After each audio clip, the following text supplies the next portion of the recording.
Welcome to the video. We're going to be giving an update on Cal Rittenhouse in this video. And let me see if I can pull up my information, maybe pull up a picture, and you can remember who Cal Rittenhouse was. He was 17 years old, armed with a rifle, who was allegedly, I guess, out trying to protect property after and during some of the Black Lives Matter movement protests in Kenosha, Wisconsin.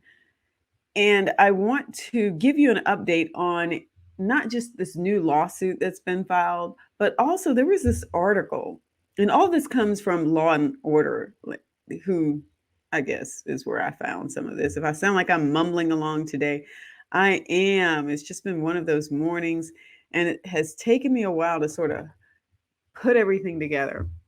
But Law and Crime, and I said Law and Order, Law and Crime, I did used to watch that show. Law and Crime had shared some information, and it's just background. Remember, he was out, he had this rifle, he had crossed state lines, and he shot and killed two people and then injured a third person. This is Rittenhouse, who was tried on 2 counts of murder and 1 count of attempted murder, testified that he shot the men in self-defense. Jurors agreed, ultimately finding him not guilty.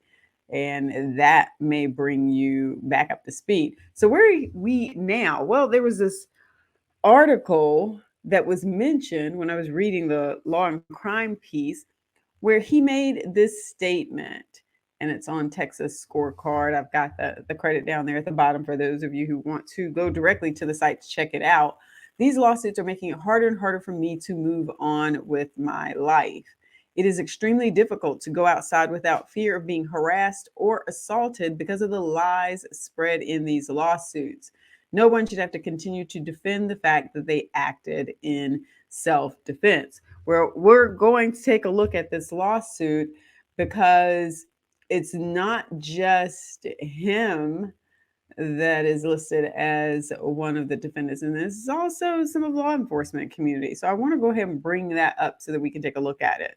We have here, coming out of the Eastern District of Wisconsin, and this is from the estate of Joseph Rosenbaum. You guys, this is always a problem with me forgetting to turn off my phone. And I'm not going to go through this whole thing, but I do want to go through some of the background that brings us back up to speed.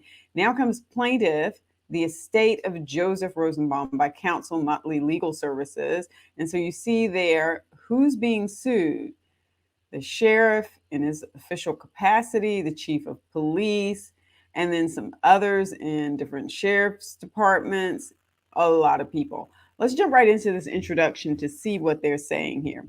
This case involves the tragic death of Joseph Rosenbaum, a father and community member who was shot and killed on August 25th, 2020. On August 25th, 2020, in Kenosha, Wisconsin, Rosenbaum was participating in protests against police violence, which were sparked by the police shooting of Jacob Blake 2 days earlier. Mr. Blake was a Black man who had been shot in the back 7 times by an officer in the Kenosha Police Department.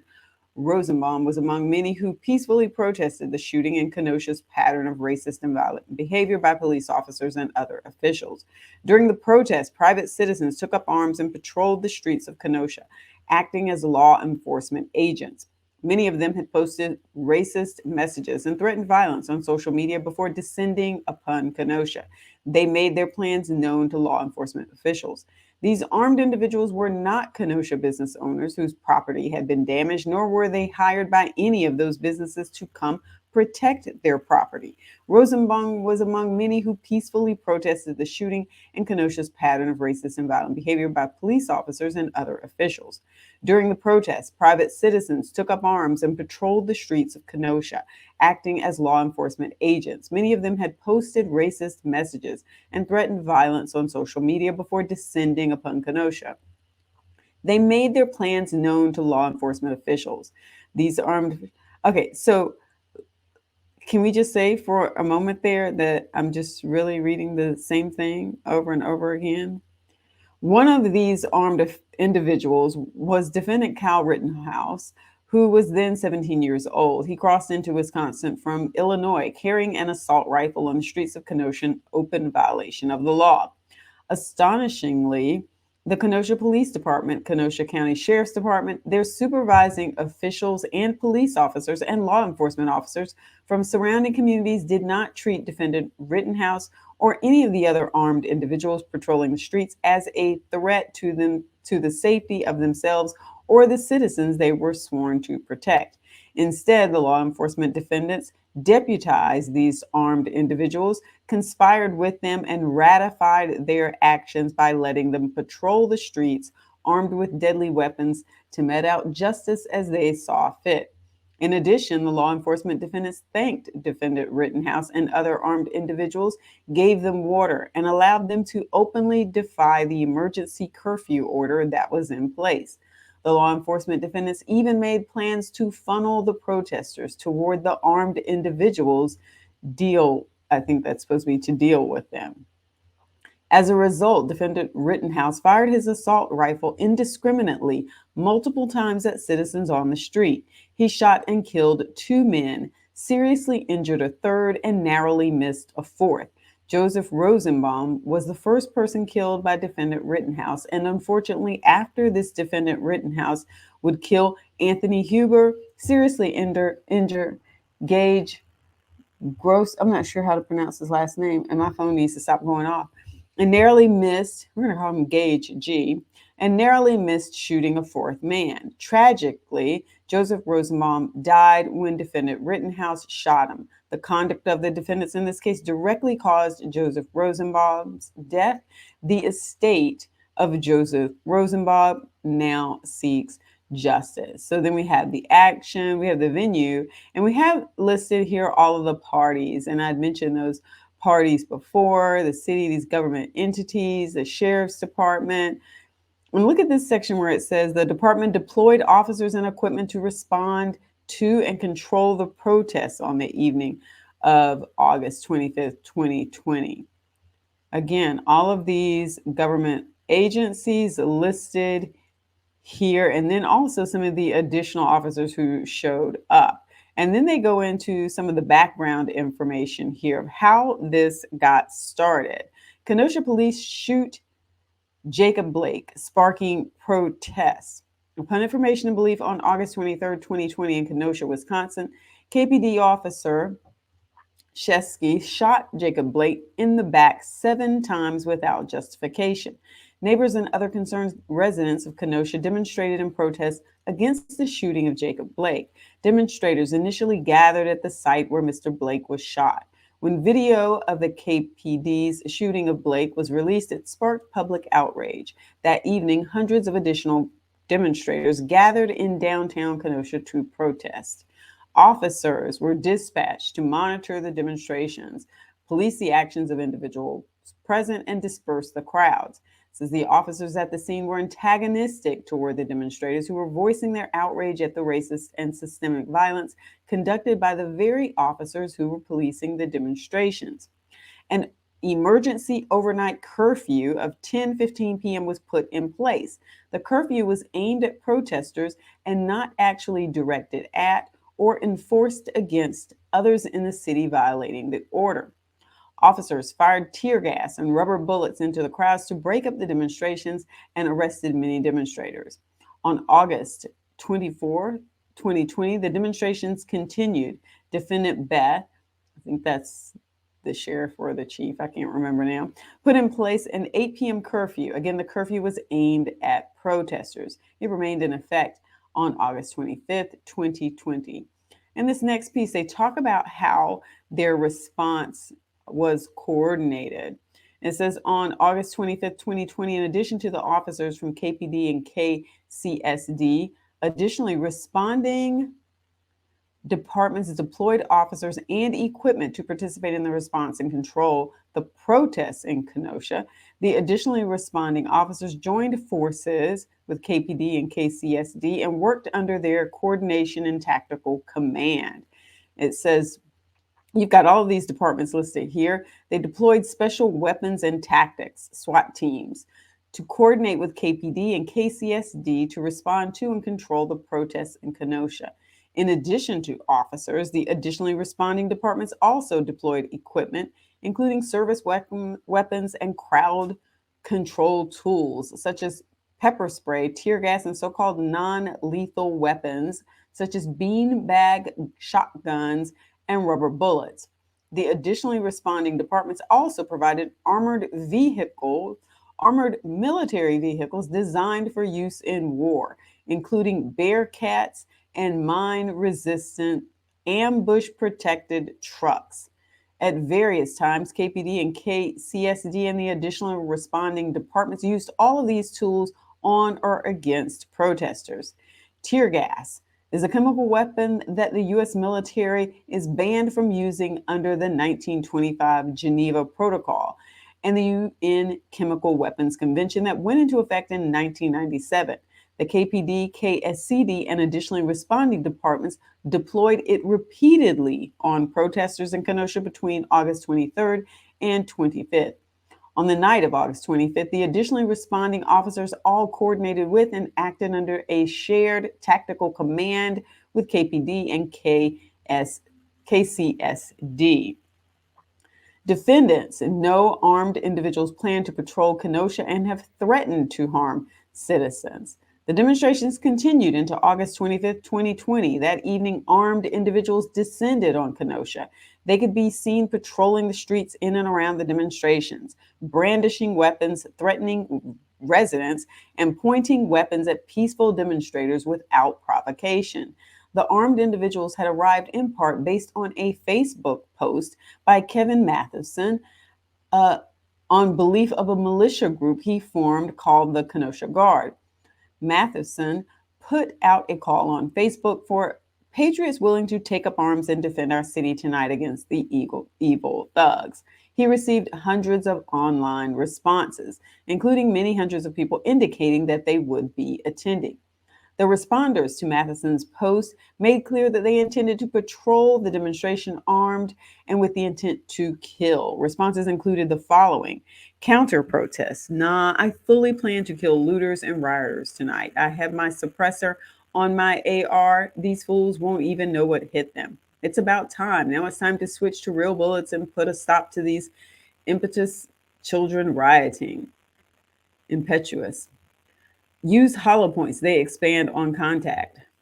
Armed and ready, shoot to kill tonight. Defendants knew about the plans and intentions of the armed individuals, including the social media posts and the plans and intentions of the pro-militia armed individuals that descended on downtown Kenosha. Matheson is a former Kenosha alderman, was known to the defendants, and speaks regularly with defendant Miskinnis. Matheson called himself the commander of the Kenosha Guard, emailed defendant and the public information officer. The email stated, "As you know, I'm the commander of the Kenosha Guard, a local militia. We are mobilizing tonight and have about 3,000 RSVPs. We have volunteers that will be in uptown, downtown, and at the entrances to other neighborhoods." Matheson also posted the email as an open letter to the Kenosha chief of police on social media.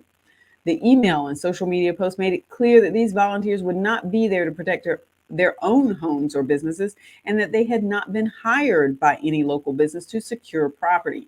Instead, they intended to patrol the streets, acting as armed law enforcement officials. Neither defendants made any attempt to dissuade Matheson or any other armed individuals showing up in Kenosha to patrol the streets. The defendants acknowledged that KPD and KCSD were aware that pro-militia armed individuals intended to patrol and then did patrol downtown Kenosha. The additionally responding departments and their officers were also fully aware that there were pro-militia armed individuals patrolling downtown Kenosha. This was obvious to them when on scene. Additionally, one of the additionally responding officers wrote in his report from the night of August 25th, 2020, that throughout the night they observed pro-militia groups armed, mostly with long guns. Oops. And I clicked off of it. Let me click back over. My thumb's getting all in the way. This was obvious to them on the scene. Indeed, one of the additionally responding officers wrote in his report from the night of August 25th, 2020, that throughout the night they observed pro-militia groups armed mostly with long guns in the area of 60th and Sheridan. All right, next up, defendant Rittenhouse shoots Joseph Rosenbaum and 2 others. Among the armed individuals who arrived in Kenosha on August 25th was defendant Kyle Rittenhouse. Defendant Rittenhouse was a 17-year-old from Antioch, Illinois. By his appearance, defendant Rittenhouse was obviously a minor. Defendant Rittenhouse possessed a Smith & Wesson AR-15 style 223. Okay, obviously I know nothing about how to talk about weapons. Rifle with a magazine holding 30 rounds of ammunition. This weapon was developed in the late 1950s as a weapon of war. Defendant Rittenhouse was brandishing his gun openly and conspicuously, strapping it over his shoulder, using a tactical sling designed to position the rifle. And my computer, come on. All right. Hopefully, I'm going to move the cursor, so hopefully that won't happen again.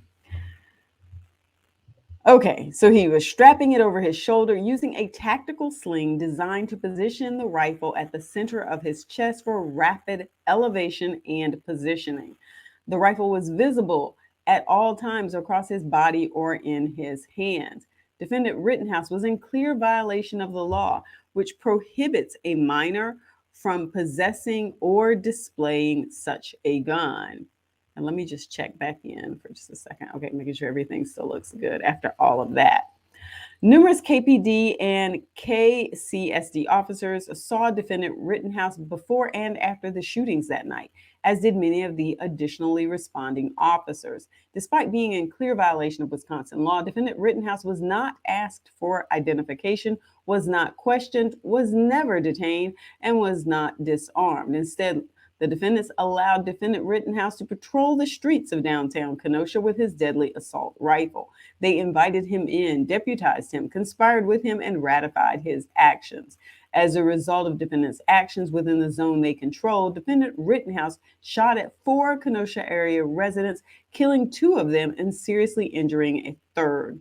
At around 11 p.m., without provocation or any legal justification, defendant Rittenhouse pointed his gun at an unarmed demonstrator heading to his car to go home. Around 11:45 p.m., defendant Rittenhouse shot Joseph Rosenbaum in the parking lot of an auto dealership. Rosenbaum was killed. Joseph Rosenbaum was not a danger to himself or others, and Rittenhouse used unjustified excessive force in shooting and killing him. There was no justification for defendant Rittenhouse to point his weapon at Joseph Rosenbaum. There was no justification for defendant Rittenhouse to shoot and kill Joseph Rosenbaum. Instead of seeking medical attention or any other form of aid for his unlawful act, defendant Rittenhouse called his friend Dominic Black. He told Black that he had just killed someone and then ran away. Defendant Rittenhouse ran from the scene that he created after shooting Joseph Rosenbaum with his assault rifle in his hands, holding it in a ready position. People were yelling that defendant Rittenhouse had just shot Rosenbaum. Defendant Rittenhouse stumbled and fell to the ground, and several citizens approached him in an attempt to disarm him. Anthony Huber was one of the individuals who approached defendant Rittenhouse to disarm him, stop the shooting, and save the lives of others. Anthony Huber was a hero. As Anthony was reaching for defendant Rittenhouse's rifle to pull it away without provocation or any legal justification, defendant Rittenhouse shot him in the chest.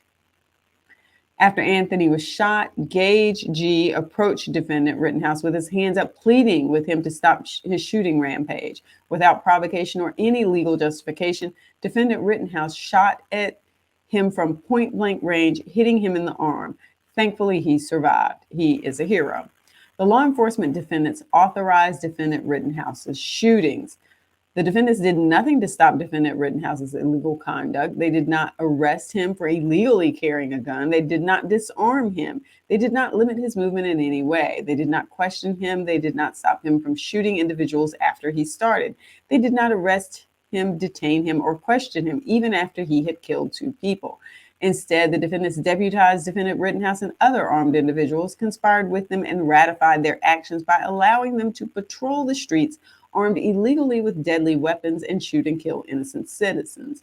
Among other things, the defendants directed their curfew order only at people protesting the law enforcement defendants' own police violence, and not at defendant Rittenhouse and others who were supporters of law enforcement. Defendant Rittenhouse and others were subject to a different set of rules and were allowed to move about freely in areas controlled by the law enforcement defendants. For example, at 9:57 p.m., a Kenosha police sergeant sent a message to all officers through the department's internal messaging system, noting the presence of armed individuals patrolling the streets in violation of the curfew order. The additionally responding officers were also fully aware of the presence of armed individuals patrolling the street in violation of the curfew order based on their observation of their presence throughout the night and their participation in a coordinated tactical command.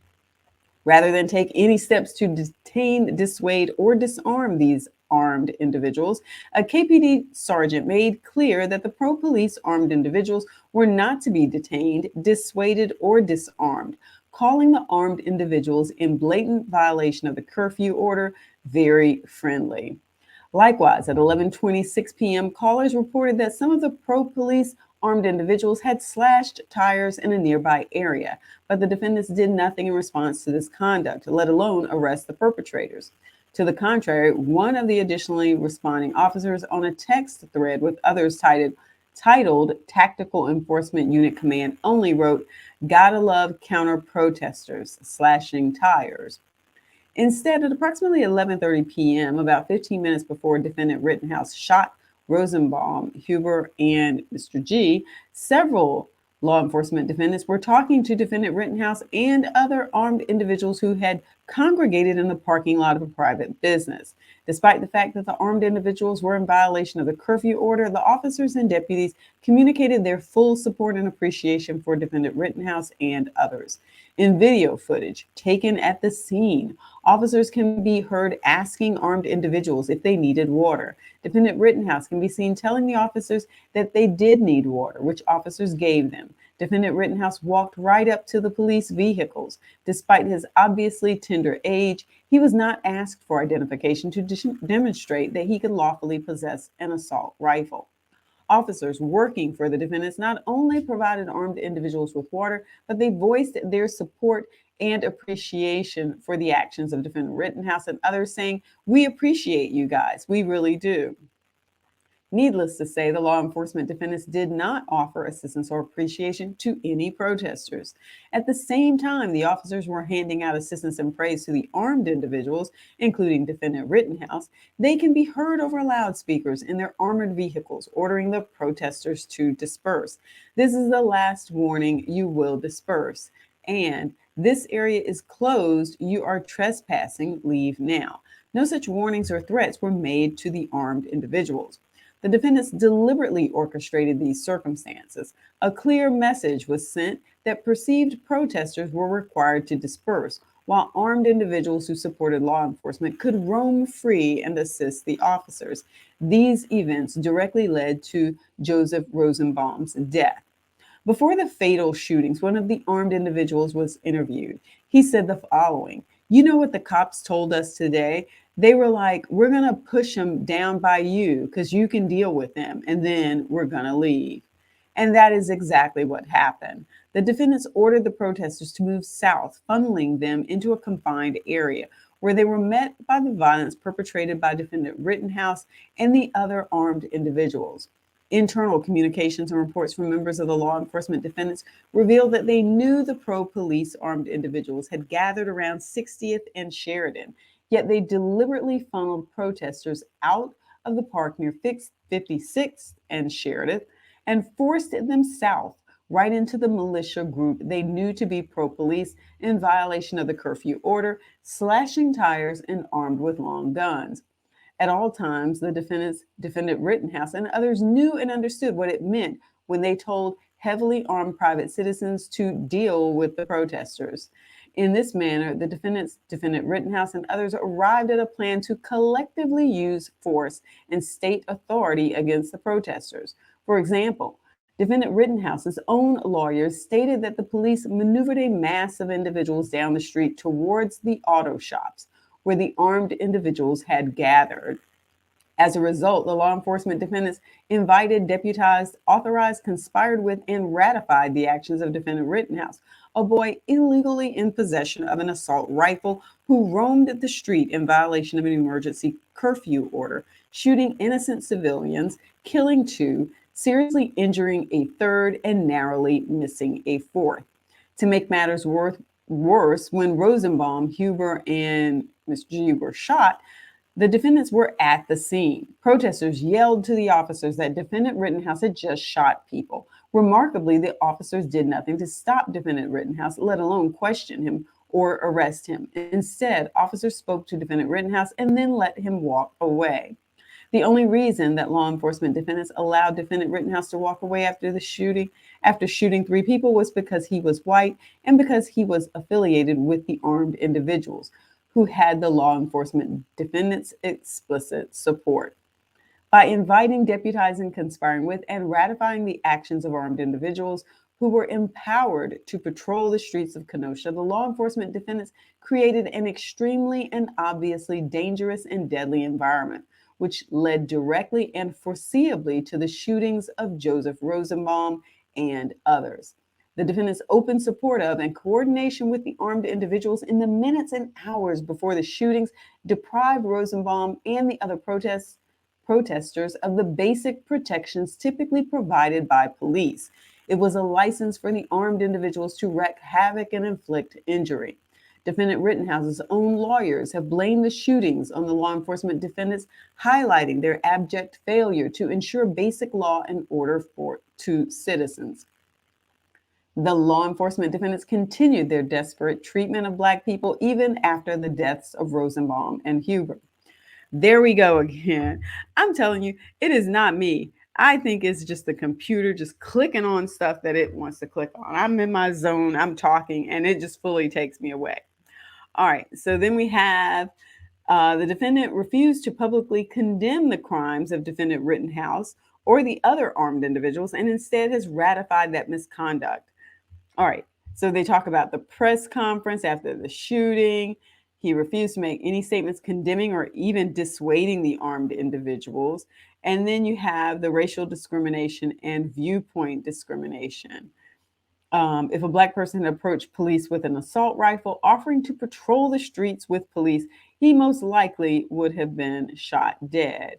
And they go through all of that. Who Jacob Blake was Black, defendant Kyle Rittenhouse was white, the armed individuals were all right. Similarly, the protesters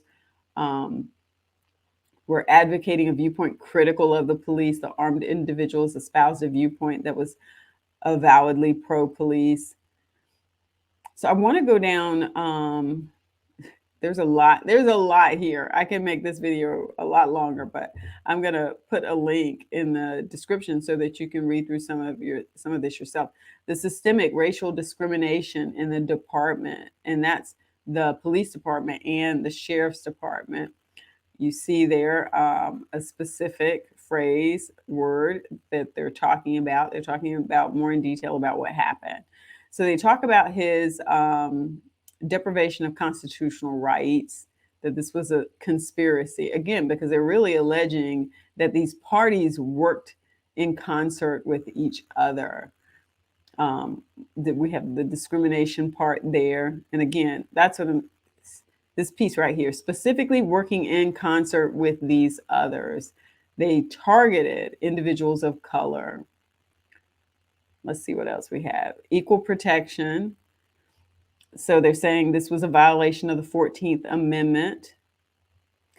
First Amendment retaliation, because the protesters were exercising their First Amendment right to be critical of police. Let's see what it says here. In the manner described in this complaint, defendants subjected Rosenbaum and the other protesters to discriminatory and retaliatory treatment based on their opinions critical of police violence in violation of the First Amendment of the U.S. Constitution. Let's see what other, they say deprivation of due process. They allowed defendants allowed defendant Rittenhouse and other illegally armed individuals to patrol the streets of downtown Kenosha with deadly weapons, inviting those individuals to use police powers, deputizing them, conspiring with them, and ratifying their actions. Failure to intervene. And then we have the municipal liability piece. I mean, each one of these separate pieces could be a whole video in and of itself. Intentional infliction of emotional distress, negligent infliction of emotional distress. Then we have negligence, negligent hiring, supervision, and training. Then we have the survival piece, wrongful death. As a consequence, the estate has suffered and continue to suffer significant emotional distress and harm, including but not limited to the loss of society and companionship with Rosenbaum. All right, then we've got damages here. If plaintiff is the prevailing party in the litigation, will be entitled to receive an award of reasonable attorney's fees. So that's pretty much it. That is that whole piece, me going through really fast, not trying to go fast, but it's a lot. It really is a lot. And there were a lot of parties involved, and we can all sort of recall what happened there. But that sort of brings you up to speed now. Back up all the history, back up, gone over, the background is in there. And now you understand exactly how they're laying this out, that the parties acted in concert, what law enforcement didn't do, what they should have done, things that they did do that they probably should not have done. All of this is laid out very clearly. We're going to see where this goes. This was just filed a few days ago. So if you're following along and trying to keep up with what's going on in this, don't forget to give the video a thumbs up and don't forget to subscribe. Peace.